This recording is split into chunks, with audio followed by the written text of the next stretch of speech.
Les clés pour devenir un leader. Les clés pour devenir un leader. Ce message s'adresse à toutes les femmes au foyer, aux étudiants déterminés, aux mécaniciens passionnés, aux employés de bureaux ambitieux. Il concerne également les auxiliaires de crèche, les politiciens visionnaires, les rois, les secrétaires, les maçons et les menuisiers. Comment accéder au véritable leadership ? Le leadership est un domaine d'une complexité profonde, car il se révèle subtil et insaisissable. La majorité des individus que nous identifions comme leaders ne possèdent en réalité aucune de ces qualités essentielles. Le problème fondamental réside dans le fait que, si vous ignorez à quoi ressemble réellement quelque chose, vous serez incapable de le reconnaître lorsqu'il se présentera devant vous. Ce point est d'une importance capitale et ne peut être ignoré. Autrement dit, sans une compréhension claire de ce qu'est un vrai leader et de son apparence, vous resterez incapable de l'identifier même si vous en croisez un. Votre conception personnelle et votre définition du leadership constituent une partie du problème, expliquant pourquoi nous échouons souvent à reconnaître de véritables leaders authentiques. C'est pour cette raison que j'emploie systématiquement le terme de « véritable leadership » dans mes interventions et écrits. Si vous parcourez tous mes ouvrages sur le sujet, vous constaterez que j'utilise toujours cette expression précise et réfléchie. Je ne parle jamais simplement de leadership, mais de véritable leadership, car 90% des individus que vous considérez comme leaders ne le sont absolument pas. La plupart sont des manipulateurs habiles qui exercent un pouvoir, menacent, imposent leur volonté, utilisent la force, oppriment et vous privent de ce que vous souhaitez afin de mieux vous contrôler. Ils flattent vos émotions naïves par des paroles choisies et vous les appelez leaders. Le véritable leadership se trouve en complète opposition à ces comportements, et c'est exactement ce que nous allons explorer maintenant. Je souhaite commencer par quelques principes fondamentaux du véritable leadership. Premièrement, le véritable leadership ne consiste pas à contrôler, mais à servir avec intégrité et engagement. Deuxièmement, il ne repose pas sur le pouvoir, mais sur l'autonomisation des autres pour qu'ils atteignent leur potentiel. La plupart des gens qualifient leurs leaders de personnes puissantes. En réalité, cela démontre qu'il ne s'agit pas d'un vrai leader. Un véritable leader est quelqu'un pour qui l'on dit « il m'a donné du pouvoir ». Voilà un vrai leader. Il m'a rendu meilleur. Voilà un véritable leader. En revanche, on entend plus souvent « c'est un puissant prédicateur ». Mais a-t-il fait de vous un prédicateur puissant ? Voilà la véritable interrogation. Troisièmement, le leadership ne consiste pas à manipuler, mais à inspirer profondément. Inspirer les individus représente la forme la plus élevée et la plus noble du véritable leadership. Un vrai leader n'use jamais de manipulation. Il inspire par ses actions et sa vision. Quatrièmement, le leadership ne se focalise pas sur les individus, mais sur le but et la vision à poursuivre. J'expliquerai cela plus en détail au cours de cette session. Cinquièmement, le véritable leadership consiste à devenir quelqu'un et non simplement à accomplir des actions. On décrit souvent un leader à travers ses actes, mais un vrai leader est avant tout celui qui découvre sa propre essence et s'efforce de devenir cette personne, inspirant ainsi les autres. Cette inspiration influence ceux qui adhèrent à sa vision, créant un impact durable et puissant. Ce sont là des réflexions initiales sur le leadership. J'aimerais maintenant aborder le type de leadership qui détruit nos sociétés, et je répéterai ces principes chaque fois que j'en parlerai, car ils sont essentiels. Premièrement, la politique sans principe. Ce type de leadership ruine nos nations. La politique dépourvue de principes, je pourrais consacrer une journée entière à cette idée, car elle résume mieux que tout autre aspect l'échec de notre sphère politique. La politique sans principe. Je prends qu'ici un risque, mais cela pourrait vous éclairer. Vous vous apprêtez à entrer dans une période électorale, et parmi 360 millions de personnes, vous devez choisir entre deux candidats pour vous guider. En analysant ces profils, je ressens une profonde inquiétude pour votre pays. Sur 360 millions, vous n'avez pas pu identifier des qualités de leadership plus hautes ? Un de mes plus grands soucis concernant le leadership actuel réside dans ce problème précis, la politique sans principe. Et c'est exactement ce à quoi vous êtes confrontés aujourd'hui. Je ne sais pas si vous êtes citoyen du royaume de Dieu, je ne sais pas comment vous devez voter, je prie pour vous. Il est difficile de décider, car les défauts des deux candidats sont si prononcés qu'il devient presque impossible de trancher. Cela découle du fait que votre culture, et particulièrement votre culture politique, ne produit pas de véritables leaders. Elle engendre des négociateurs, des individus prêts à compromettre leurs principes pour plaire à certains groupes. Ce n'y sont pas des leaders. Dès que vous compromettez vos convictions pour plaire, vous n'êtes plus leader, vous êtes dirigé. Deuxième type de leadership destructeur, le plaisir sans conscience. Troisième, la richesse sans travail. Ce système anéantit une communauté lorsque les individus cherchent à gagner de l'argent sans effort et mérite. C'est pourquoi les jeux de hasard, comme les loteries, sont préoccupants. Vous cultivez une mentalité où l'on désire obtenir quelque chose sans agir, détruisant ainsi les fondations de votre nation. Quatrième, la connaissance dépourvue de conscience et de caractère. De nombreuses personnes très intelligentes utilisent leur connaissance pour nuire. Il semble que plus nous devenons intelligents, plus nous devenons dangereux pour nous-mêmes et pour les autres. Certains individus connaissent si parfaitement les rouages du système qu'ils parviennent à éviter de payer des impôts, exploitant des connaissances que vous ne possédez pas et en abusant, sans scrupule. Cinquièmement, le commerce dépourvu de moralité. C'est ce phénomène qui a récemment provoqué l'effondrement partiel de notre économie mondiale. Quelques hommes d'affaires à New York ont identifié l'opportunité de prêter de l'argent à des personnes incapables de rembourser en ayant pleinement conscience de leur incapacité. C'était une démarche profondément immorale. Le reste appartient à l'histoire et les conséquences continuent de se faire sentir aujourd'hui. Sixièmement, la science dépourvue d'humanité. Il est louable de faire progresser la science, mais lorsqu'elle est détachée de conscience et d'empathie, elle devient un outil potentiellement destructeur. Par exemple, en France, une pilule a été mise au point pour dissoudre un bébé dans l'utérus si la mère choisissait de ne pas le garder. Voilà la science privée d'humanité. Enfin, septièmement, l'adoration sans sacrifice est profondément destructrice. Gandhi rappelait que nous poursuivons Dieu sans accepter de renoncer à nos plaisirs personnels, et cette contradiction est dangereuse, comme on le constate dans certaines pratiques religieuses. De grands leaders spirituels prétendent vénérer Dieu, mais ne parviennent pas à se discipliner, incapables de maîtriser leurs pulsions, et c'est exactement ce qui engendre la destruction. Nous devons écouter attentivement cette liste chaque jour, la laisser nous interpeller et mesurer nos leaders selon ces critères avant de nous mesurer nous-mêmes. Abordons maintenant le domaine politique. Vous connaissez tous ce type de personnage. La politique sans principe est le genre de leader dont nous avons réellement besoin. Permettez-moi de dire quelque chose à propos de politiciens. Certains parmi vous en font partie. Nous n'avons pas besoin de davantage de politiciens en position de leadership car nous en avons déjà suffisamment. Ce dont nous avons réellement besoin, c'est de leadership véritable chez les politiciens. Cette phrase peut sembler simple, mais elle recèle une complexité profonde. Je travaille régulièrement avec des politiciens, et aujourd'hui, la majorité de mon activité consiste à former des leaders politiques à travers le monde. Dès que je quitte ce lieu, je me rends en Afrique du Sud, puis au Congo, en Zambie et au Zimbabwe, où j'anime des formations en leadership destinées aux responsables politiques. Dans ces sessions, parfois réunissant 500 personnes, les gouvernements eux-mêmes ferment leurs portes pour permettre la participation. Lorsque je commence à enseigner sur le leadership, certains participants se mettent à pleurer. Ces hommes et femmes puissants prennent conscience au milieu de la session qu'ils ne sont pas de véritables leaders. Ils sont assoiffés de pouvoir, souvent animés par un manque d'estime de soi qu'ils tentent de compenser par l'exercice de l'autorité. Ne croyez jamais qu'un politicien est automatiquement un leader. Ne le croyez jamais.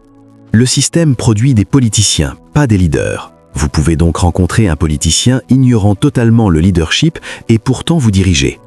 Ce qu'il nous faut, c'est davantage de leadership chez ces politiciens. Et cela s'enseigne, cela se forme. C'est exactement l'objectif de cette conférence sur le leadership, vous préparer à entrer en politique dans votre communauté avec la motivation et la vision correcte. Rappelez-vous ceci, les politiciens pensent d'abord à leur prochaine élection. C'est leur priorité absolue, et c'est précisément ce qui les empêche d'être de vrais leaders. Un vrai leader, lui, pense à la prochaine génération. Comparez ces deux perspectives. La prochaine fois qu'un politicien viendra solliciter votre vote, demandez-lui simplement « Quelle est votre vision pour mes enfants ?» Accordez-lui 20 minutes pour répondre. Il quittera votre maison sans réelle réponse car il n'a aucun intérêt pour vos petits-enfants. Il souhaite uniquement conserver le pouvoir, garder son poste et gagner les élections suivantes. C'est exactement pour cette raison qu'il ne peut pas diriger. Diriger exige de suivre ses convictions et non les intérêts populaires du moment. On ne peut pas diriger efficacement en cherchant avant tout à être réélu. Ce qui nous amène au 5e point fondamental, les vrais leaders se concentrent sur le but, la passion, les principes, les intérêts du peuple et la vision à long terme, et c'est cette orientation qui définit l'essence du leadership véritable. Lorsque vous engagez une conversation avec un politicien, vous devriez tenter ceci comme véritable test. En tant que citoyen d'une communauté, vous avez pleinement le droit de rencontrer le maire. Si vous avez voté pour lui, il travaille pour vous. Vous détenez donc le droit légal de demander un rendez-vous avec n'importe quel fonctionnaire public pour lequel vous avez voté. Saviez-vous cela? Et s'il refuse de vous recevoir, vous pouvez le poursuivre en justice. Voilà l'essence même de la démocratie. Prenez donc rendez-vous avec votre maire ou votre gouverneur. Dites-lui simplement « Je souhaite 30 minutes d'entretien avec vous, monsieur ». Ensuite, posez-lui les questions suivantes. Première question, quelle est votre véritable raison d'être en tant que leader dans cette ville? Cette seule interrogation suffira à le déstabiliser. Deuxième question, quelle est votre passion profonde pour notre communauté? Il vous regardera probablement avec étonnement, pensant peut-être que vous parlez de routes, de ponts ou d'emplois. Non, vous évoquez la passion, celle qui anime le vrai leadership. Et la troisième question est la plus dérangeante. Quels sont vos principes en matière de leadership? Quelles valeurs intransigeantes avez-vous choisies dans votre vie et que vous ne trahirez jamais? Voilà les questions essentielles à poser à nos dirigeants. C'est pourquoi il est crucial d'interroger et d'examiner ceux qui occupent le pouvoir. J'ai résumé cela dans un petit tableau que j'appelle « Politique contre leadership ». Voici quelques différences clés. Premièrement, les politiciens se concentrent sur des programmes, pas sur une vision. Deuxièmement, leur priorité est de remporter les prochaines élections, pas de préparer la prochaine génération. Troisièmement, les politiciens sont obsédés par les promesses, non par un objectif réel. Ils promettent de créer des emplois, d'offrir une éducation gratuite, de réduire les impôts, de distribuer diplômes ou bourses. Ce ne sont que des promesses, jamais un véritable but, alors que le but constitue la base même du leadership. Les politiciens pensent sans cesse à la prochaine élection.